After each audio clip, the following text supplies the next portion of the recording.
साथ संगत जी, प्यार से कहना धन निरंकार जी।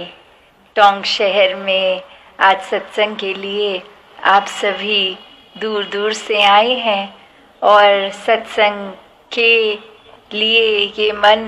इतना हर एक का जो रुझाव रहता है, वो रुझाव का कारण भी ये दातार, ये निराकार ही है कि इस निरंकार को दिल में बसाना है और दिल में बसाने से पहले इस निराकार की जानकारी कि ये जैसे अभी गीत में भी सुन रहे थे कि नाम तो सब अपनी आस्था के अनुसार इस परमात्मा का जो भी बोलें, पर परमात्मा एक ही है। और कैसे इस परमात्मा के जो एक गुण बताए गए हैं कि ये निर्गुण निराकार भी है और सभी के सभी साथ ही इसमें गुण भी हैं कि ये हर किसी की कंपाइलेशन होने के बाद भी कैसे फिर भी एक जो बेरंगा रहता है, ये हर जगह रहने वाला, ये हर एक में कण कण में पूरे ब्रह्मांड के, और कैसे एक ये फिर हर जगह होकर भी एक संसार के जो मानव शरीर में आए इंसान हैं उनके अंदर भी है और आत्मा यही है और इसी का अंश है। कैसे ये जानकारी हर कोई जब प्राप्त कर लेता है कि वास्तविकता में परमात्मा क्या है, फिर इसी के प्रेम में बंधकर हर समय की अपनी भक्ति हर कोई करता जाता है। और ये कोई आज की बात नहीं, ये हम चाहे इतिहास खोल के देख लें, युगों युगों से भक्तजन हमेशा जब भी संसार पे आए हैं तो मन में भाव सिर्फ और सिर्फ ये कि इस परमात्मा से लगाव हो गया और सच्चा लगाव हो गया। ये लगाव अब कुछ भी जीवन में आए टूटेगा नहीं, क्योंकि एक संत तो हमेशा संसार की कोई भी वस्तु सामने लाके उनको महंगे से महंगी दे दें और कहें कि आप पसंद कीजिए कि आज से ये एक इतनी अनमोल वस्तु ले लें या फिर परमात्मा के आश्रय ही रहें, तो कैसे एक परमात्मा को हर भक्त हर युग में ही दुनियावी किसी भी वस्तु से ऊपर ही रखता है कि कैसे हर किसी ने परमात्मा को ही चुना जब सांसारिक कोई भी माया रूप चाहे सामने हो। और भक्तों ने तो यही बोला है कि ये दाता है, यही सब कुछ देने वाला है, तो इसी की बनाई हुई ये सृष्टि भी और इसी की सृष्टि में ये बनाए गए अनमोल पदार्थ भी। तो फिर एक ये बात आनी कि कैसे भक्त हमेशा यही मानते हैं कि सभी चीज़ें हों तो भी एक निराकार को ही प्राथमिकता जीवन में देनी है। चाहे कोई उपलब्धि मिल जाए, कोई पढ़ लिख कर कितनी भी डिग्रियां मिल जाए, तो भी एक प्राथमिकता यही दातार की। और वहाँ दूसरी ओर अगर बिल्कुल ही एक पढ़े लिखे नहीं भी हैं, कोई उपलब्धि संसारिक उस तरह नहीं है, कोई धन इकट्ठा नहीं हुआ, फिर भी भक्त उस हालत में भी हों तो भी प्राथमिकता इस दातार को ही देते हैं, क्योंकि ये परमात्मा तो एक निर्धन हो या धनवान हर एक का है। और कैसे इसी के आश्रय हर कोई अपना जीवन एक काटता है, ये हर पल साथ रहने वाली सच्ची दात, जो अभी जिक्र भी हो रहा था कि मीराबाई ने भी फिर वस्तु अमोलक की बात करी, राम रतन धन की बात करी। कैसे फिर ये चाहे वो रानी होकर भी, और वहाँ कबीरदास जी जैसे बिल्कुल कुटिया वाले भी, एक उनमें दोनों में एक ही समानता कि दोनों का लगन, एक इतना मन का लगाव इस परमात्मा के साथ, फिर उनको फर्क नहीं पड़ा कि चाहे बहुत ही आराम से एक घर बना हुआ है, महल बना हुआ है, या बिल्कुल ही एक गोबर की बनी कुटिया में रहना पड़ रहा है, तो कैसे एक जो बात है कि पूरे दिन में कितना कुछ भी हर एक के हिस्से आता है, वो जब देने वाला ही दातार है, तो मन में फिर ये भेदभाव क्यों हर एक के आता है, या अपने लिए एक खुशी का एहसास नहीं हो पाता, क्योंकि एक मन तुलना करता है कि हमारे पास तो ये वस्तु नहीं है, और ये इंसान जो हमारा जानकार है, इसके पास तो दुनियाविक रूप में बहुत सी वस्तुएं हैं जो उपयोग की भी नहीं है, ऐसी भी एक ब्रह्मांड लगा के बैठा है। तो कैसे मन उदास होता है जब मन तुलना करने आता है, जबकि अगर ये सोच को इस तरह भी मोड़ा जा सकता है कि दातार ने जो हमें दिया उसका सदुपयोग हम कैसे करें, जो कुछ भी दिया है उसी में एक बेहतरी है, एक भलाई है, इसी में ही हमारे लिए ये बहुत है। हर पल अपना जीवन जब भक्त इस सांसारिक जीवन में आकर घर परिवार की जिम्मेवारियां उठाते हुए कि घर चलाने के लिए जिस तरह का भी कार्य, तो उसमें भी वही है कि दातार बस ये घर परिवार जो भी कार्य करके हम चला रहे हैं वो जिम्मेवारी रूप तो ठीक है, पर कहीं पे भी इस धन दौलत से मन इस प्रकार ना जुड़ जाए कि इसी में फिर मज़ा आने लग जाए और इस परमात्मा को ही भूल जाएं। जहाँ एक घर किसी का बना, वो और धन इकट्ठा करने के लिए पूरा समय लग गया, फिर एक दूसरा और बड़ा घर, उससे भी बड़ा घर, फिर एक कामकाज के लिए घर से ज़्यादा दुकान, दुकान से ज़्यादा फैक्ट्री, ऐसे करते करते तो कोई अंत नहीं है। हम सब ने सिकंदर बादशाह का भी एक उदाहरण सुना है कि सब कुछ हासिल करके हासिले ज़िंदगी कुछ भी नहीं। मैंने देखा है कई सिकंदर खाली हाथ जाते हुए, कि कैसे एक सिकंदर बादशाह भी जाते समय खाली हाथ ही था, और कैसे चाहे जीते जी पूरा और पूरा फोकस उनका भी यही कि पूरे संसार को जीत लें। सारे संसार का जितना भी ज़मीन है, जितने भी महल हैं, जितना भी कुछ पदार्थ रूप है संसार का, वो मेरा हो जाए। और कैसे जब आखिरी सांस ली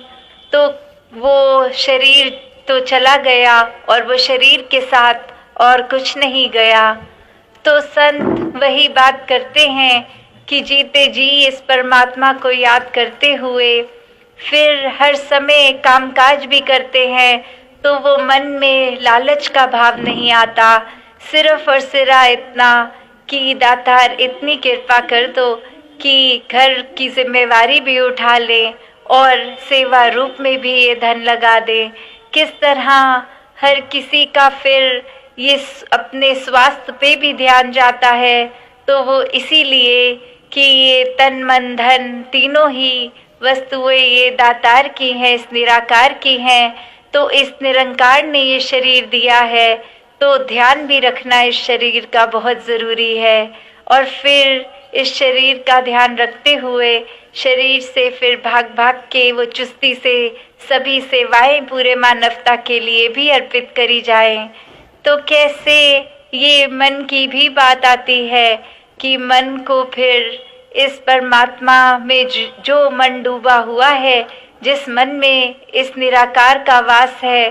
तो फिर वो ही मन है जो एक पूरे मानवता के लिए एक परोपकारी मन है। वो पूरा दिन कोई नेगेटिव सोच विचार में नहीं लगता ऐसा इंसान जिसके मन में निरंकार है, क्योंकि फिर हर पल ही एक कोशिश यही लगी रहती है कैसे हम हर किसी के लिए कुछ कर सकें जो उनकी भलाई के लिए हो, उनके आराम के लिए हो। तो कैसे एक संसार में तो हर किसी प्रवृत्ति के लोग होते हैं, सत्संग आकर भी एक कोशिश हर एक की यही होती है कि दुनिया में जो चल रहा है सो चल रहा है, हम इस संसार में रहकर भी कैसे इस संसार से न्यारे रहें। जैसे अक्सर हर एक ने ऐसी बातों पर वो कमल और कीचड़ का उदाहरण सुना हुआ होता है कि एक गंदगी, एक ठहरे पानी, एक कीचड़ में भी एक इतना सुंदर कमल जैसा फूल खिल जाता है।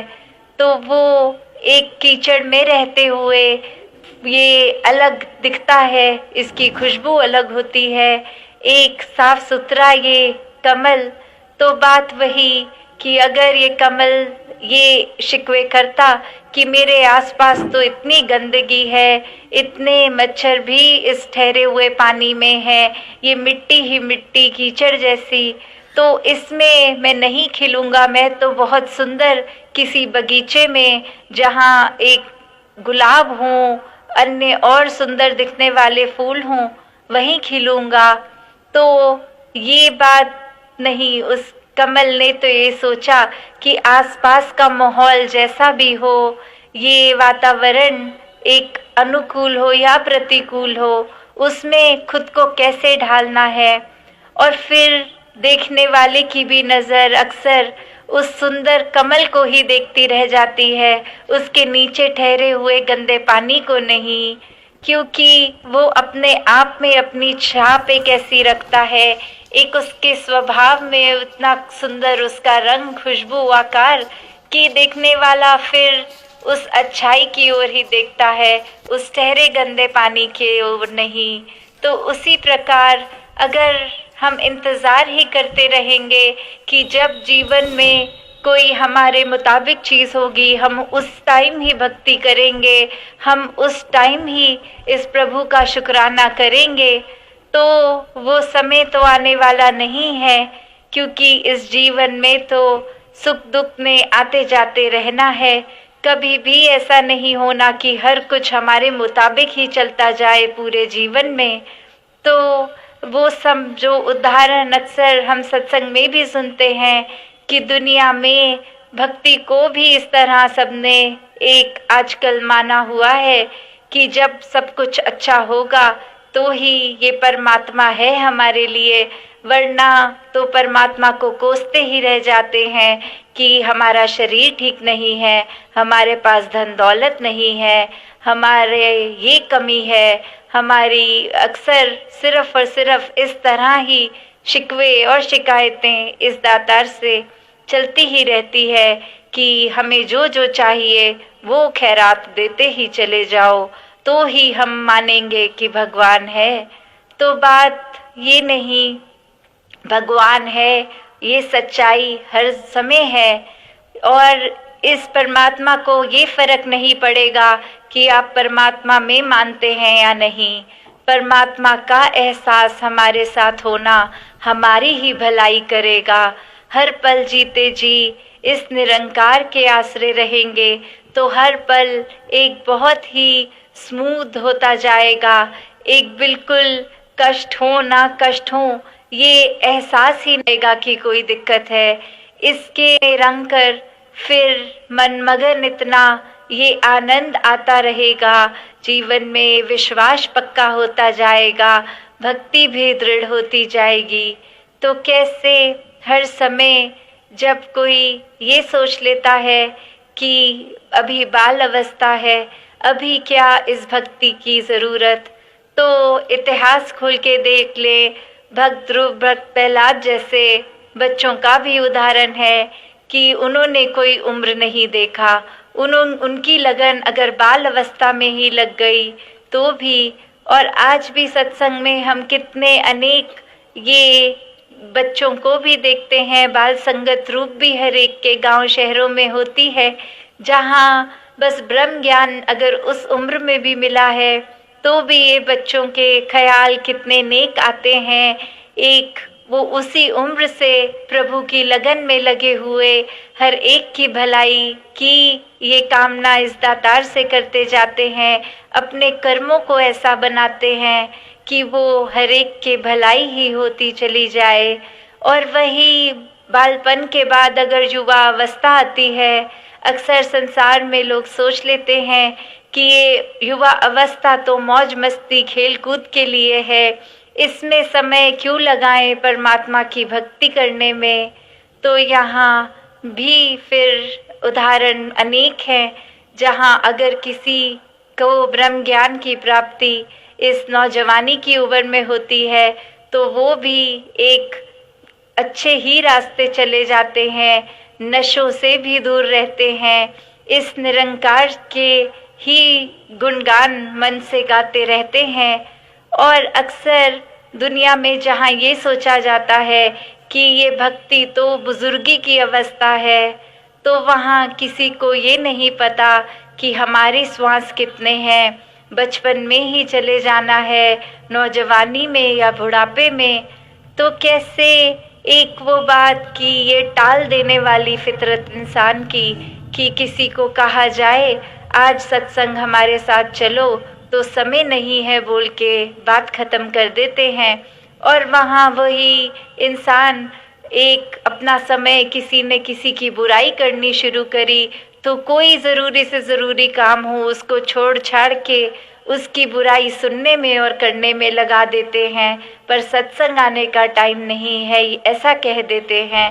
तो कैसे एक अगर हम बुढ़ापे की भी बात करें तो पूरा जीवन अगर व्यर्थ ही निकल गया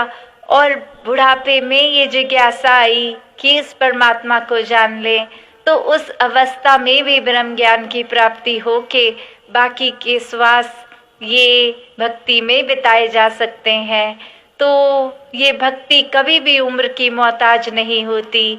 जब इस परमात्मा की जानकारी मिल गई वहीं से ये भक्ति प्रारंभ है। और जिन जिन ये शारीरिक यात्रा करने वालों ने जीते जी इस ब्रह्म ज्ञान की प्राप्ति कर ली, इस निरंकार को देख लिया, इस भगवान को देख लिया, वही फिर जीते भी एक चैन से हैं और आंखें बंद करने के बाद भी ये मोक्ष मुक्ति के हकदार बन जाते हैं। तो दासी और समय ना लेते हुए इन्हीं शब्दों से आज्ञा लेगी और अरदास यही कि हर कोई सेवा सुमिरन सत्संग करते हुए अपने जीवन को एक भक्तिमय जीते जाएं, एक प्रेमा भक्ति, ना कि किसी डर के कारण भक्ति। ये प्यार का रिश्ता है एक भक्त और भगवान का, उसी को उसी की प्योरेस्ट फॉर्म में किया जाए, ना कि इच्छा पूर्ति के लिए कोई एक सौदा कर रहे हों। साथ संगत जी, धन निरंकार जी।